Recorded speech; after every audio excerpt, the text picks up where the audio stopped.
നമ്മുടെ പാടത്ത് വിളഞ്ഞ പുന്നല്ലേ രീതി ചോറ ഇത്. വിളമ്പട്ടെ.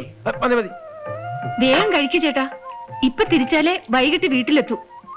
നാളെ ഓഫീസിൽ പോകണ്ടല്ലേ? ഇപ്പൊ പോവേ, നല്ല കഥയായി. ഇവിടെ ആദ്യമായി വന്നിട്ട്. അത് ശരിയാ, മുത്തശ്ശി നിർബന്ധിച്ചാ നമുക്ക് എന്ത് ചെയ്യാൻ പറ്റും? ചേട്ടൻ ഇനി ഒരു ദിവസം പോലും ലീവില്ല എന്നുള്ളത് മറന്നുപോയോ?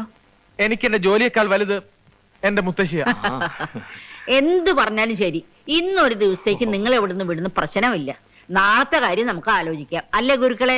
എന്താ പറഞ്ഞത്? ഞാൻ കേട്ടില്ല. മാങ്ങാത്തൊലി. അതിനിപ്പോ ഞാൻ എവിടെ പോവാനാ? ഉപ്പ് വാങ്ങാ മതിയോ? ഉണ്ണി, ആ സാമ്പാറിന്റെ മണം ശരിയല്ലല്ലോ. ലേശം കായം കൂടി ആവാം. മണം കൊണ്ട് അറിയാൻ പറ്റുമോ? കൊണമറിയാൻ രുചിച്ചു നോക്കണ്ട, മണം കിട്ടിയാ മതി. തൊട്ടു നക്കി പോയാ പിന്നെ അത് എച്ചില.